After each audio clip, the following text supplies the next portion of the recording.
120, 130 years ago, our forebears made a decision to connect Lake Michigan and ultimately the Mississippi River system through a series of man-made canals, mostly for water management here in the Chicago region. We were taking water out of Lake Michigan, like we still do, using it and then putting it back into the river, which then flowed into the lake. When they built the canals and reversed the flow of the river, radically improved water quality in Lake Michigan and improved health here in the city. Typhoid, cholera, things like that had been very common, and they basically disappeared. But it did create this connection between these two ecosystems. And over the years, we've seen species come from the Great Lakes, and there have actually been more coming from the Great Lakes toward the Mississippi River than from the Mississippi River toward the Great Lakes. And some of them are very well known. The zebra mussel came in ballast water from the Great Lakes and has now basically taken over the Midwest of the United States. And then in the opposite direction, the one that's been in the news recently are two species of Asian carp. They're very charismatic critters. They jump out of the water after the wakes of boats and stuff, and so they're very good for getting on the news. There's a lot of conversation going on right now about how to manage the movement of species in both directions, how to make sure that whatever solutions we put in place are not just for the carp, but for the 30-plus species of concern that have been identified by the Corps of Engineers and US EPA. And we're not quite to answers yet on what those long-term solutions are. But they're big issues because we have to remember these canals exist to move water, treated effluent from our treatment plants, stormwater, and altering the flow of water would require a whole lot of alteration to how we manage water at our treatment plants, stormwater in the city, because what we don't want to do is create flooding risk or something like that as a result of solutions to invasive species. I think the folks in the Mississippi River Basin would say that it's the invasive species coming from the Great Lakes that are causing the problem and necessitating this discussion. A lot of the infrastructure that we have in place here in the Chicago area is actually to block the flow of species coming from the Great Lakes. So nobody's hands are really clean here. Yeah, I think that is what's prompting the discussion, though, of invasive species movement. I think if it were not for that, if we didn't have species moving back and forth and getting established and having impacts upstream or downstream, I don't think we would be talking right now about what would actually be re-reversing the river, right? Because for the purposes of water management, it works okay. It's not ideal that we use water once and put it in the river and send it downstream. Ideally, we'd be using water many times, right? Because we have the treatment technology to do that. They do it everywhere else, right? Milwaukee takes water out, they use it, they put it back in the lake, they use it again, they put it back in, they use it again, right? We don't do that here, so it's like one time through the system. We're starting to make some changes here in the Chicago region so that we're using water more than once, but that'll take some time to really take off. So maybe if there were more water scarcity issues around here and there'd be more of a desire to return more water to the lake or something like that, we might have a discussion about re-reversing the river. But no, I think it's been totally prompted by the invasive species issues. So is it viable? I think that define viable. Whatever happens would be very expensive, and the big question out there is who pays, right? Almost regardless of what the dollar amount is, right? If the benefits of blocking the flow of invasive species are felt mostly by the rest of the Great Lakes states and the folks in the Mississippi River Basin, there's an argument that they need to pay something, the federal government needs to pay something, and then we here as local actors need to pay something. So viable is less a question of engineering. We could totally do it. We did it once before, right? We did it 120 years ago with far less sophisticated technology than we have now. We could do it, right? The question is more politics and money being able to pay for it. Unclear. It's unclear to everyone involved what that would do for shipping, right? And it all depends if we're talking about a physical barrier or a lock, what the impact would be, right? That said, if you were improving water quality, if you were reducing stormwater impacts, you're doing a variety of things like that, it might have a positive effect on real estate development in downtown Chicago or along other areas of the riverfront, where now, because the river's cleaner, there's more appetite for real estate development, right? But in terms of industrial usage of the waterways, it's unclear right now what the effect would really be. So you'd be talking about moving large transportation logistics centers and moving rail heads and moving all of this stuff so that you can still move those goods through the system with a different movement of water. And I don't think anyone has a really good answer on what the actual impact of that would be. I think the issue of invasive species movement is one that's causing some folks to question why we have higher water quality standards for the Great Lakes than we do for the Mississippi River. Why is one a more valuable environment than the other? Why do we seem to protect it more than others? We seem very concerned right at this moment with invasive species moving into the Great Lakes. I love the Great Lakes. I live next to one. I swim in it all the time. I drink it every day. I understand it.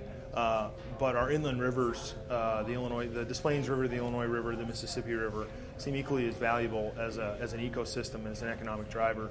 And the policies that we put in place and the solutions that we put in place need to protect both sides of this divide and make sure that species are not moving in either direction, and that we're not, as an effort to solve the movement of invasive species into the Great Lakes, we're not negatively impacting the Mississippi River or doing anything with water quality or stormwater that would negatively impact either one, right? It's not so easy as drop a wall in the river and think that no species are going to get through. And I'm a little worried that that's the level of debate or discourse or awareness that's out there right now, that that's the solution, because that's not a solution. That's the cause of a lot of other problems. There are lots of other things that folks could be doing to improve the water quality, and maybe if we get to a point where we're talking seriously about reversal and we have to improve stormwater management, we have to improve water quality, then maybe you're already in a good position. And that's things like making sure to use fertilizers either not at all or appropriately. It's things like trying to improve stormwater management on your property, disconnecting your downspout. Maybe the next time you need to replace your driveway or repave it, you do it with permeable paving. Things like that to try and manage more water where it falls and keep it from going into the sewer system altogether. On an actual invasive species issue, I guess if you're a recreational boater, the biggest thing that you can do is make sure that you're taking proper precautions when you take the boat out of the water, to make sure that you're scrubbing the boat off, washing it off, emptying any ballast water, anything like that, so that you're not accidentally transporting things to another site, right? Also keeping your eyes on the water to see stuff. If you see something, say something, right? If you see something that might be Asian carp or something like that, there are people to report it to. The reality is probably nothing is 100% solution. We probably can't totally eliminate all risk, right? Because even if we build a giant concrete wall, you still have the risk of someone accidentally dumping their bait bucket on the other side of it. I mean, there's always, human error is a real thing. And so 100% solution, probably not attainable. So how close can we get? No one's really sure yet. Conceivably, more of our water would be returned to the lake. The Chicago region, not just the city of Chicago, but most of our northern and southern and western suburbs, take water out of Lake Michigan, use it for some purpose, send it to a wastewater treatment plant, and then it's treated. Right now, it's not treated to Lake Michigan standards like Detroit or Buffalo or Milwaukee, right? Because it gets sent down the river to the Mississippi, and there's different water quality standards, right?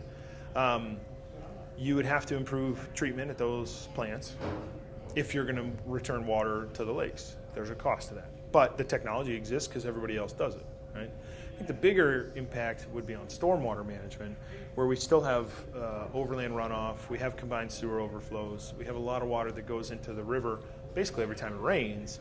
That would need to be managed so that we weren't putting that into the lake, right? If you were to open up the lock right now, just a few miles away at Navy Pier, on a rainy day, and suddenly all of our combined sewer overflow was going back into the lake, I'm not sure that the Great Lakes community would think that was really a good trade-off for invasive species solutions. So we have better technology now. Again, there's a big cost to managing that stormwater and improving wastewater treatment so that we're not negatively impacting the lakes at the same time that we're trying to save them from some potential risk of invasive species movement. the other options that are out there that we're already using, right? If we wanted to, we could on a sort of daily basis put poison in the water and kill everything. Doesn't seem like a great solution to me, right? We could try and encourage more commercial fishing, which we're already doing on the Illinois River, trying to fish Asian carp and reduce population numbers that way. If there's anything humanity is good at, it's wiping out species. So we could use that to our advantage. Problem is there's not much of a marketplace around here for Asian carp. I mean, maybe if we started making fertilizer or pet food or something like that. I think not a lot of folks like to eat it. It's been hard to get into restaurants and that kind of stuff.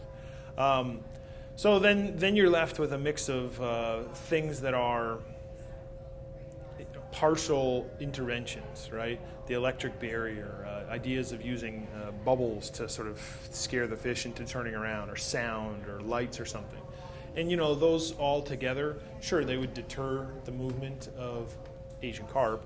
I'm not sure that they would do much for bacteria. That might be the next invasive species, or some sort of weed. That might be the one after that, right? So if you're looking for a long-term solution to all movement of invasive species, not only carp, your range of solutions diminishes somewhat dramatically. You'd really have to be talking about really altering the quality of the water so that things could not survive, which would seem like a total backtrack on decades of water quality improvements, or you're talking about some sort of separation. If we are trying to limit the flow of water across the divide through an actual physical barrier, a wall, it would block boat traffic. It would cause some problems for water management if they weren't mitigated, right? And so you need the storm water, the flooding, water to go somewhere. It would probably need to go back into the lake, right? Which is what every other Great Lakes city does too. Chicago is the only Great Lakes city that doesn't routinely put combined sewer overflow back into its lake. And so there are trade-offs, right? The water has to go somewhere, right? The boats need to go somewhere, right? We do still bring goods into Chicago on barge. Goods for rock, cement, sand, salt, things that are quite heavy and tough to move by truck. You would impede the movement of those goods, and we'd have to do something else. So you'd have to mitigate those impacts, right? If you're in the St. Lawrence Seaway, I guess the concern is that species moving up from the Mississippi River would get established, be able to reproduce, and have negative effects on the ecology or sporting fishery in Lake Michigan, and that would somehow trickle over to the next lake and the next lake and the next lake and then St. Lawrence Seaway. Maybe the other concern for the St. Lawrence Seaway is that if we do something big and bold here to impede the movement of invasive species, they're going to have to do it there too, right? To keep species from coming into the lakes from the St. Lawrence.